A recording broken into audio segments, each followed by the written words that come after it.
Serial دیکھتے ہوئے بچے کو دودھ پلائے گی، زنا کے مناظر دیکھتے ہوئے دودھ پلائے گی، گندے گانے سنتے ہوئے دودھ پلائے گی۔ ان کی گود میں صلاح الدین جو بھی پیدا ہوگا ہرگز نہیں۔ ڈاکو، لٹیرے، بے غیرت، بے حیا، جتنی گندگی کے ٹائٹل ہے تمہاری کوکھ سے جنم لیں گے۔ کیوں؟ اس لیے کہ تمہاری گود میں مریم کا تقدس نہیں، تمہاری گود میں سیدہ فاطمہ الزہرا کی حیا نہیں، تمہاری گود میں عائشہ صدیقہ کی پاکیزگی نہیں۔ کتنی گندگی کرو گے؟ کم سے کم مسلمان ہونے کا تو خیال کر لو، کم سے کم آخرت کا خیال کر لو۔ بات سمیٹتے ہوئے عرض کروں، آپ دیکھیں تو صحیح، اندازہ تو کریں، 8 دن سے مسلمانوں کی جو شریف اور دل میں درد رکھنے والا مسلمان ہے ان کی آنکھوں سے آنسو نہیں خشک ہو رہے ہیں۔ علماء قنوت نازلہ پڑھنے کی گزارشات کر رہے ہیں۔ قبل اول بیت المقدس کا کیا حال، فلسطین کی سرزمین پر مسلمانوں کی پوزیشن، ہم سے زیادہ انٹرنیٹ کا استعمال آپ کرتے ہو، ہم سے زیادہ یوٹیوب فیس بک استعمال آپ کرتے ہو۔ دیکھو ان کے گھروں کا حال، غور کرو، سوچو، توجہ کرو۔ نہیں دیکھی وہ کلپیں؟ ایک ماں کے 2 بچے، دونوں شہید ہو گئے، اس کی گود اجڑ گئی۔ میں یہاں جو مائیں اور بہنیں موجود ہیں ان سے کہنا چاہتا ہوں، کسی ماں کی گود کا درد ایک عورت سے زیادہ کون محسوس کر سکتا ہے؟ لیکن ہم کیا کر رہے ہیں پتہ ہے؟ ہم اتنا بڑا کارنامہ انجام دے رہے ہیں اس میں، فلسطین کے مسلمانوں کے اس میں، کہ جو ویڈیو اور جو کلپیں اور فوٹوز آ رہے ہیں بس ایک دوسرے کو گروپ میں شیئر کر رہے ہیں، دیکھو یہ ہو رہا ہے، یہ ہو رہا ہے۔ ان کے لیے کیا کیا؟ ان کے دکھ میں کہاں شریک ہو تم؟ بتاؤ۔ اللہ کے رسول صلی اللہ علیہ وسلم نے فرمایا مومن ایک جسم کی طرح ہوتا ہے، بے شک بے شک، جسم کے کسی بھی حصے کو تکلیف پہنچے پورا جسم تڑپے گا۔ آنکھ میں اگر کچرا چلا جائے آنکھ روئے گی، دماغ مشورہ دے گا، ہاتھ حرکت کرے گا، پلان بنے گا، کچرا نکالا جائے گا۔ کوئی یہ کہے گا کہ نہیں، ہاتھ یہ نہیں کہے گا کہ مجھے تکلیف نہیں ہے میں کچھ نہیں کروں گا، دماغ کہے گا کہ مجھے کوئی پرابلم نہیں ہے میں کچھ نہیں کروں گا، مجھے کیا، میں ٹرائی نہیں۔ جب تک جسم میں جان ہے کوئی تک گزرو، پیر درد کر رہا ہے، آنکھ رو رہی ہے، دل دھڑک رہا ہے، حالانکہ آنکھ اور پیر میں کتنا فاصلہ ہے، ہاتھ بے چین ہو رہا ہے، دل کی دھڑکنیں تیز ہو رہی ہے، کب تک؟ جب تک جسم میں جان ہے۔ لیکن جان نکل گئی پھر اس کو مارو کاٹو کچھ بھی کرو، کوئی تکلیف ہوگی، کوئی درد ہوگا؟ نہیں ہوگا۔ تو جب تک مسلمانوں میں ایمان ہے کسی بھی مسلمان کو دنیا کے خطے میں تکلیف پہنچے گی وہ تڑپے گا، وہ بے چین ہوگا، وہ بلبلائے گا، وہ بلکے گا۔ آپ سے پوچھتا ہوں کیا دکھ میں شریک ہوئے؟ ہاتھ مت اٹھانا، لیکن اپنے آپ میں ڈوب کر سوچو کتنے مسلمان ہیں جنہوں نے فلسطینی مسلمانوں کے لیے اللہ کی بارگاہ میں رو رو کر دعا کی۔ جو قوم اتنی خود غرض ہو کہ وہ اپنے پڑوس میں رہنے والے بھائی کے دکھ پر نہیں روتا، وہ فلسطینیوں کے دکھ پہ کیا روئے گا؟ ان سے کوئی تمہارا رشتہ نہیں ہے؟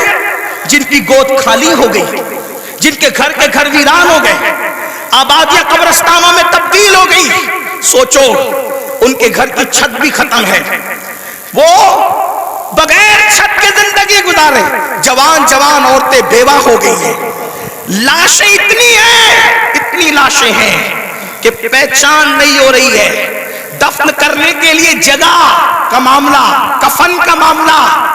ایک لیڈیز کی 1 منٹ کی کلپ میرے کان میں آئی، میں پوری سن نہ سکا، تڑپ گیا۔ وہ کہہ رہی تھی انگلش میں کہ ہمارے چھوٹے چھوٹے فلسطینی بچے اب اپنے ہاتھوں پر نام لکھ رہے ہیں، اور اپنے ہاتھوں پر اس لیے نام لکھ رہے ہیں کہ ان کو ایسا لگتا ہے پتہ نہیں ظالم اسرائیل کی طرف سے کب بم برس جائے اور ہم مر جائیں تو نام ہاتھ پہ لکھ دے تاکہ ہمارے گھر والے اسی نام کی وجہ سے ہمیں پہچان سکیں۔ کوئی تعلق نہیں ان سے آپ کا۔ آج بھی مسلمان مسجد کو ویران کرتا رہے گا، آج بھی زنا کی فلم دیکھو گے تم، آج بھی چہرے سے داڑھی مڈا کر گٹر میں پھینکو گے تم۔ برا مت ماننا، وہ جس بہن کے دونوں بچے اس کی گود میں شہید ہو گئے، اگر اس بہن کی بجائے آپ کی بہن ہوتی تو بھی آج آپ ایسے ہی گناہ کرتے؟ اللہ اکبر، ان کی چھتیں جو برباد ہو گئی، اللہ نہ کرے اللہ تمہیں وہ دن کبھی نہ دکھائے، فقیر کی دعا ہے، اگر ان کی جگہ تمہارے بھی چھتیں ختم ہو جاتی تو تم ایسے ہی دھینگا مستی کرتے، ایسے ہی عیش و عشرت کرتے؟ کوئی تعلق نہیں ہے ان سے، رشتہ بس اتنا ہی کہ وہ کلی پہ بانٹتے پھرو گروپ پر۔ ارے کم سے کم یہ تو سوچا ہوتا کہ ہزاروں کلومیٹر دور ہم ہیں، ان کی کوئی مدد نہیں کر سکتے۔ میں تو پورے ہندوستان میں لوگوں کو، نوجوانوں کو کہہ رہا ہوں، جنگ فلسطین میں ہو رہی ہے، اس جنگ کو لے کر ہندوستان کا ماحول خراب کرنے کی کوئی کوشش نہ کرے، اپنے ملک میں امن رکھو، روڈ پہ نکل کر غلط نعرہ نہیں لگانا، حالات خراب نہیں ہونا چاہیے۔ کیا مدد کر سکتے ہو؟ آسان طریقہ، 1450 سال پہلے رسول اللہ نے ہتھیار دیا، الدعاء صلاح المومن، دعا مومن کا ہتھیار ہے۔ روڈ پہ نکلنے کی بجائے 5 وقت مسجد کو بھر دو اور ہر مسلمان گڑ گڑا کر فلسطینیوں کی مدد کے لیے اللہ سے دعا کرے، بیت المقدس کی حفاظت کے لیے دعا کرے اور ظالموں کی بربادی کے لیے دعا کرے۔ ہتھیاروں میں جتنی طاقت نہیں ہے اس سے زیادہ طاقت اللہ نے مسلمانوں کی دعا میں رکھی ہے۔ انشاءاللہ تم گڑ گڑاؤ گے، گناہ سے توبہ کرو گے، دعا کرو گے، انشاءاللہ فلسطینیوں پر اللہ کی مدد نازل ہوگی، بیت المقدس کی حفاظت ہوگی، ظالم کیفر کردار تک پہنچے گا۔ لیکن بڑی معذرت کے ساتھ نہیں آتے ہو نا، مسجد کی طرف نہیں آتے ہو، سب طرف جانا چاہتے ہو، مسجد کی طرف نہیں آتے ہو۔ پھر کہتا ہوں کتے سے سیکھ لیا ہوتا، جب کوئی کتے کو ڈنڈا مارتا ہے تو کتا چلاتے ہوئے کسی اور کے دروازے پہ نہیں جاتا، کتا چلاتے ہوئے اپنے مالک کے دروازے پہ آتا ہے۔ کتے کو پتا ہے کوئی مار رہا ہے، اگر مار سے مجھے کوئی بچا سکتا ہے تو میرا مالک ہی بچا سکتا ہے۔ مسلمانوں، دنیا تمہیں اتنا پیٹ رہی ہے، دنیا تمہیں اتنا لوٹ رہی ہے، کتا پیٹنے کے بعد مالک کی چوکھٹ پہ آ جاتا ہے، تم انسان ہو کر کب آؤ گے مالک کے دروازے پر؟ اللہ کے دروازے پہ کب آؤ گے؟ یاد رکھنا، کل بھی اپنے مسائل کا حل اللہ کی چوکھٹ پہ تھا، خدا کے در پہ تھا، آج بھی اپنے مسائل کا حل اللہ کی بارگاہ میں ہے۔ پلٹ آؤ اللہ کی طرف، کہیں پناہ نہیں ملے گی، پناہ ملے گی تو اسی کی بارگاہ میں ملے گی، رجوع ہو جاؤ اس کی طرف۔ گناہ کر کے نہ کسی کو عزت ملی ہے نہ آپ کو عزت مل سکتی ہے۔ مجھے پتا ہے ان ہزاروں جوانوں میں کچھ ایسے سعادت مند چہرے مجھے نظر آ رہے ہیں جن کے دلوں میں واقعی امت کا درد ہے، قوم کا درد ہے، وہ پلٹیں گے، وہ توبہ کریں گے، وہ نادم ہوں گے۔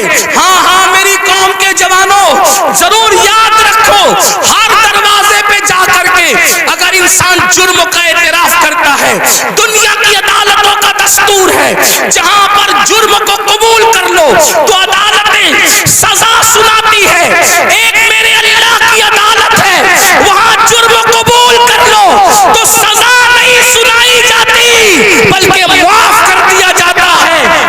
ہر جگہ کا دستور ہے کہ اگر جرم قبول کر لو تو لوگ ذلیل کرتے ہیں، یہ میرے اللہ کی شان ہے۔ جرم قبول کر لو تو یحب التوابین کا خوبصورت تمغہ گلے میں ڈال دیا جاتا ہے اور محبوب بنا لیا جاتا ہے۔ تو آؤ نا میرے بھائی کو، اللہ سے دور کیوں ہو؟ وہ اللہ جس کا فرمان ہے کوئی میری طرف چل کے آتا ہے تو میری رحمتیں اس کی طرف دوڑ کر جاتی ہے۔ یاد رکھنا، لڑکا لڑکی کے ناجائز تعلقات میں کوئی لطف نہیں ہے، یہ توائی ہے۔ آؤ اللہ سے تعلق جوڑیں، کیا بات، آؤ اس کے قریب ہو جائیں۔ میں نے تو یہ بزرگوں سے سنا بھی اور محسوس بھی کیا، سب سے تعلق جوڑنا مشکل ہے۔ توجہ ہے؟ کیا بات جی حضرت، رضا نگر رامپور والوں توجہ ہے، گرد نواز سے آنے والے سب سے تعلقات بنانا مشکل ہے۔ سب سے آسان اگر کسی سے تعلق بنانا ہے تو اللہ سے۔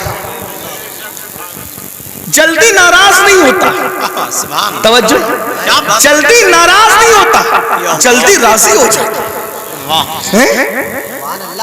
رب کو منانا بہت آسان ہے، لیکن یہ میری قوم کی جفاکاریوں کا ماتم کون کرے؟ سب کو منانا چاہتے ہیں، رب کو نہیں منانا چاہتے، کیونکہ رب کی ناراضگی کی ان کے پاس اہمیت کیا ہے؟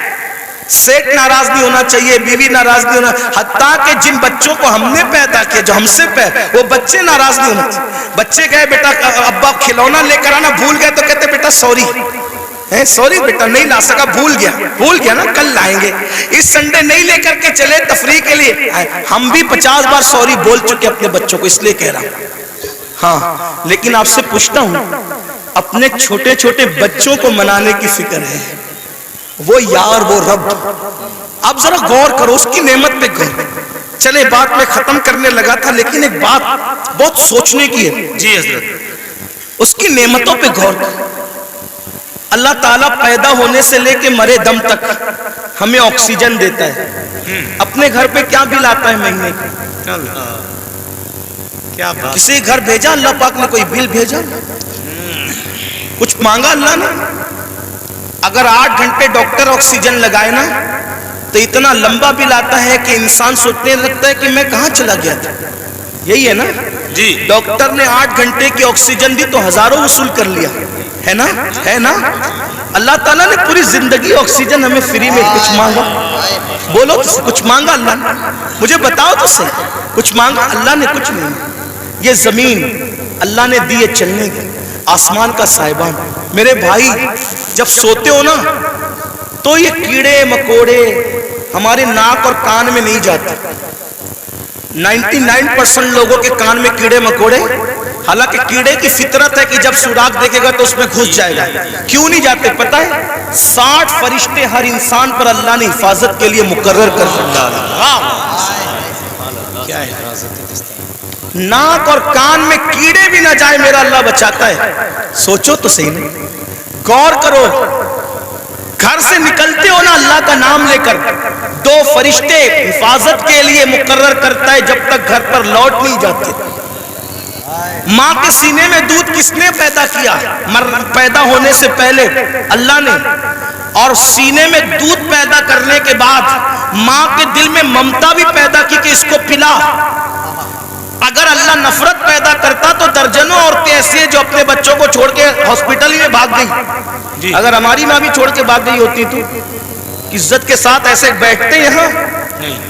تو اس ماں کے دل میں کس نے پیار دیا؟ خود سردی میں ہمارے پیشاب پہ سوتی رہی اور ہمیں گرم بستر پہ سلایا، کس نے پیار دیا اس کے دل میں؟ اللہ نے۔ کھڑے ہونے کی طاقت کس نے دی؟ جاؤ لنگڑوں سے پوچھو پیر کی قیمت کیا ہوتی ہے، جاؤ پوچھو۔ جتنی بے وفائی کرنا ہے میرے اللہ کے ساتھ کر لو، ایک دن اللہ کی عدالت ہے۔ اندھوں سے پوچھو آنکھ کی قیمت کیا ہوتی ہے۔ اگر اللہ آنکھ چھین لے اربوں خربوں روپے بھی دے کر کے تم اخیارے نہیں ہو سکتے۔ اسی کی دی ہوئی آنکھوں سے اسی کی نافرمانی اس کے نبی کے دل پہ کیا گزرتی ہوگی؟ سوچو تو صحیح، جا کر کے پوچھو زبان کی قیمت کیا ہوتی ہے، جس کی آواز نہیں نکلتی، جس کو منہ نہیں ہے، اتنی ساری نعمتیں لے کر بیٹھے ہو، پھر اس سے بے وفائی۔ اقبال نے کہا تھا بتوں کو تجھ سے امید، بتوں سے تجھ کو امیدیں، خدا سے نامی دی، مجھے بتا تو صحیح اور کافری کیا ہے؟ کفر کس چیز کا نام ہے؟ کہتے ہو اللہ نے ہمیں دیا کیا؟ میں نے کہا لگا قیمت آنکھ کی، لگا قیمت کان کی، لگا قیمت زبان کی، لگا قیمت کڈنیوں کی، لگا قیمت خون کی۔ ارے جن کو ڈائلیسس کیا جاتا ہے ان کو کتنے روپے ہر مہینے خرچ کرنے ہوتے ہیں، میرا اللہ روزانہ تازہ خون پیدا کرتا ہے۔ کچھ مانگتا ہے اس کے عوض میں؟ کچھ نہیں مانگتا، پھر بھی اس سے بے وفائی۔ کب تک ادھر ادھر بھٹکتے رہو گے؟ موت ہے۔ کب تک اس سے جفا کرو گے؟ موت ہے۔ کب تک اس کو ناراض کرو گے؟ موت ہے۔ میرے بھائیوں اتنا سوچو، دنیا میں اتنا دیا ہے، آخرت میں کتنا دے گا؟ وفادار تو بن کے دیکھ، وفادار تو بن کے دیکھ۔ سب کے لیے روئے ہونا، کبھی میرے اللہ کے لیے بھی رو کے دیکھ۔ سب سے دوستی کا ہاتھ بڑھایا نا، کبھی اس کے بھی دوستی کا ہاتھ اس سے بھی بڑھا کے دیکھو۔ کبھی ادھر بھی قریب آ کر دیکھو. میں پورے یقین سے کہہ رہا ہوں جس دن تم اس کے ہو جاؤ گے تمہیں کسی کی دعا کی ضرورت بھی نہیں پڑے گی. تم خود جس کے سر پہ ہاتھ رکھ دو گے اس کی قسمت بدل جائے گی. جس کے گھر میں تم جا کے بیٹھ جاؤ گے برکتوں کا نزول ہوگا. اس کے ہو کے تو دیکھو, آسان ہے اس کا بننا. گناہ سے نکلو, توبہ کرو, اللہ کو مناؤ, اللہ کو گڑ گڑاؤ, اللہ کی بارگاہ میں گڑ گڑاؤ, آہو بکا کرو. سب کے لیے رو چکے, اس کے لیے رو کے دیکھو کتنا سکون ملتا ہے. سب کے پاس گڑ گڑا چکے, اس کے پاس گڑ گڑا کے دیکھو کتنا قرار ملتا ہے. سب کے یہاں عرضیاں لگا چکے, اس کی بارگاہ میں عرضیاں لگا کر کے دیکھو. آخری جو بات کہنی ہے سنیں. ایک بہت خوبصورت جوان تھے, حضور علیہ السلام ان سے پیار کرتے تھے کیونکہ جوانی میں وہ سردار بن گئے تھے. سردار کس کے؟ قبیلے کے, قبیلے کے سردار بن گئے تھے. اس خوبصورت جوان کا نام حدیث میں دہیہ کلبی آتا ہے. بنو کلب کے سردار تھے, دہیہ نام تھا, دہیہ کلبی. حضور کی تمنا تھی یہ جوان سدھر جائے. یہ جوان, حضور جوانوں سے بہت پیار کرتے تھے اور جوانوں کے سدھرنے پہ حضور کو بڑی خوشی ہوتی تھی. اور حضور علیہ السلام جن جوانوں کے پیچھے قوم ہوتی تھی ان جوانوں کے لیے بہت دعائیں بھی کرتے تھے, اس لیے کہ جوان جوان ہوتا ہے. حضور کی خاص توجہ جوانوں کی طرف تھی. دیکھو حضور علیہ السلام کے صحابہ حضور کے پردہ فرمانے کے تقریباً آدھی صدی تک کے لوگوں کی رہنمائی کرتے رہے, بلکہ پونا صدی تک. تو جو لوگ سب جوان تھے تبھی تو نا. سعد ابن ابی وقاص اس وقت جنگ میں شریک ہوئے جب ان کے چہرے پہ داڑھی بھی نہیں نکلی تھی. مولا علی 9 سال یا 8 سال کی عمر کے تھے جب آپ نے کلمہ پڑھا. حضرت سیدنا فاروق اعظم 30-32 سال کے تھے جب آپ نے کلمہ پڑھا. حضور نے ٹارگٹ جوانوں کو کیا, اس لیے میرا بھی دلچسپی کا عنوان میری قوم کے جوان ہے. مجھے پتا ہے جب کوئی جوان سدھرے گا انقلاب آئے گا, بلکہ جوان سدھرے گا تو بڈھے اور بچے دونوں سدھر جائیں گے. کیوں؟ کیونکہ جب جوان بیٹا مسجد جائے گا, جوان بیٹا مسجد جائے گا تو بوڑھا تو شرم کے مارے مسجد آنا ہی ہے کہ وہ سدھر گیا, اب میرے پیر قبر میں لٹک رہے, میں گھر میں کیسے بیٹھوں, اس نے تو سدھر نہیں ہے. لیکن جوان باپ کو جب بچہ مسجد جاتے دیکھے گا تو بچہ باپ کی انگلی پکڑ کر خود ہی جائے گا. تو ایک جوان سدھار دو, گھر کے دو خود ہی سدھر جائیں گے. اس لیے اقبال نے بھی جوان کو ٹارگٹ کیا, کہتے نہیں تیرا نشیمن قصر سلطانی کے گنبد پر, نہیں تیرا نشیمن قصر سلطانی کے گنبد پر, تو شاہی ہے بسیرا کر پہاڑوں کی چٹانوں میں. اور عقابی روح جب بیدار ہوتی ہے جوانوں میں نظر آتی ہے ان کو اپنی منزل آسمانوں میں. چھوڑ دو گناہ, اگر جوانی میں گناہ چھوڑ دو گے اللہ کے محبوب بن جاؤ گے, اللہ کے مقبول بن جاؤ گے. جوانی میں گناہ چھوڑ دو گے, توبہ کرو گے, جنت میں رسول اللہ کا پڑوس نصیب ہوگا. اگر جوانی میں گناہ چھوڑ دو گے اللہ بڑھاپا عزت سے بھرپور کر دے گا.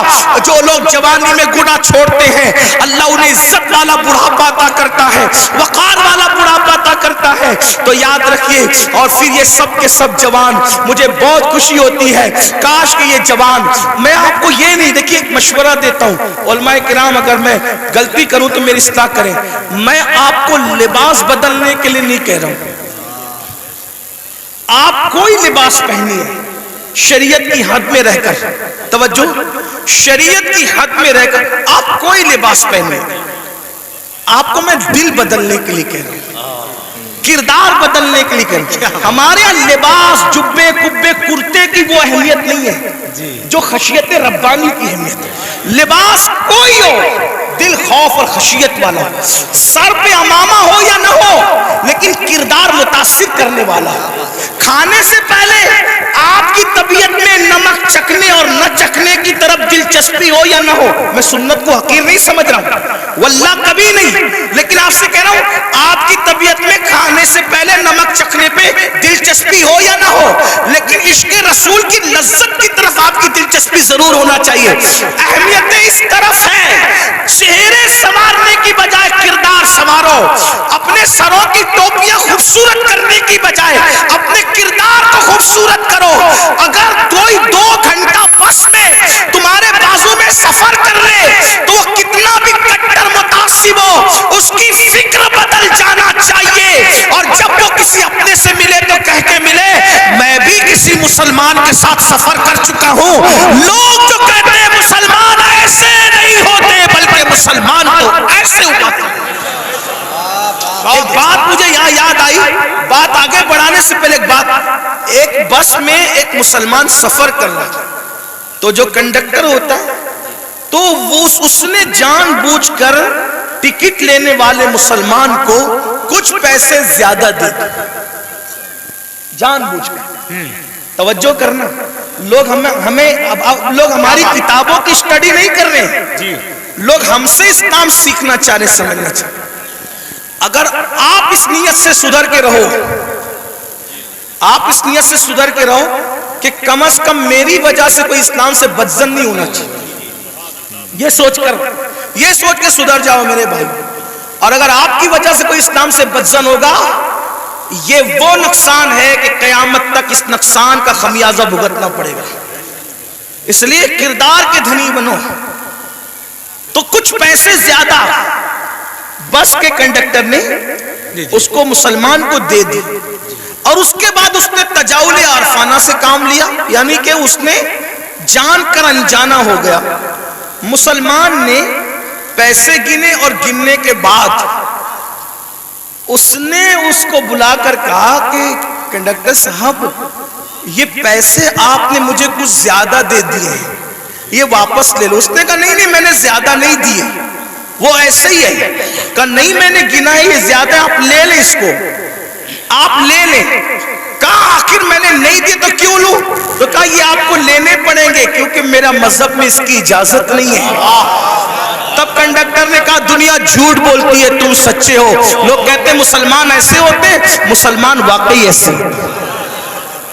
میرے بھائیوں ایک دور تھا, دنیا کے کوئی بھی مذہب کا آدمی اگر سفر کرنا چاہتا تھا اور اپنی بیٹی کو اور اپنی بیوی کو اکیلے چھوڑ کے جانا چاہتا تھا تو وہ مسلمان ڈھونڈتا تھا کہ مسلمان کے پاس چھوڑ کے جاؤں گا, کیونکہ یہ مسلمان ہے, یہ کسی کی عورت پر ہاتھ نہیں ڈال سکتا.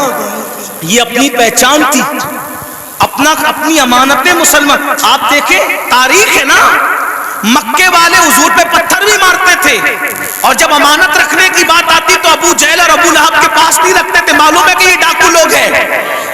پتھر جس کو مار رہے ہیں اسی کے پاس اپنی امانت رکھنے کے لیے آ رہے ہیں, کیونکہ جانتے ہیں کہ یہ محمد الرسول اللہ صادق بھی ہے, امین بھی ہے, یہاں سے ہماری امانت میں خیانت نہیں ہو سکتی. اور حضور نے کیا تاریخی طور پر دنیا کے سامنے ثابت کیا, ہجرت کے لیے جا رہے ہیں تو امانتیں لے کے نہیں جا رہے ہیں, اپنے بھائی کی جان کو خطرے کی جگہ پہ سلا کر کے کہتے علی سو جانا, صبح اٹھ کر کے سب کی امانتوں کو لوٹانا, پھر آ کر کے ہم سے ملاقات کرنا. دیکھ رہے ہیں آپ, یہ ہوتا ہے کردار, یہ ہوتا ہے کردار. اسی لیے بدر میں جو کافر آئے تھے مکے کے گنڈے, وہ حضور سے آنکھیں نہیں ملا سکے. کیوں؟ کیونکہ حضور ان کی امانتیں لے کر نہیں بلکہ امانتیں ادا کر کے بتایا کہ دشمن جان کا دشمن بھی ہو اس کی امانت میں بھی خیانت مت کرو. اور آج تو مسلمان کا حال یہ, لوگ مسجد مدرسے کی رقم آج نہیں چھوڑنا چاہتے. یہ حالات سب ایسے نہیں ہوتے. لوگ جو ہے وہ ابھی سننے میں آتا ہے حج کا پیسہ لے کے بھاگ گئے, عمرہ کا پیسہ لے. مسلمانوں کچھ تو خیال کرو, کیا بات, حج عمرہ کا پیسہ لوگ جو روپیہ 2 روپیہ جوڑ کر کے, غریب لوگ کیسے جوڑتے ہیں, لوگ لے کر کے بھاگ جاتے. سوچو تو صحیح نا, انداز تو کریں کتنا گرے گا انسان, کوئی حد ہے گرنے کی. ایک وقت تو وہ تھا اور ایک وقت یہ ہے. لوگ امانتیں ہمارے پاس رکھتے تھے, بیویاں بچیاں ہمارے پاس چھوڑ جاتے تھے, یہ خیانت نہیں کریں گے. اور آج مسلمانوں کے محلوں میں لوگ گھر نہیں لیتے, یہ حال ہے.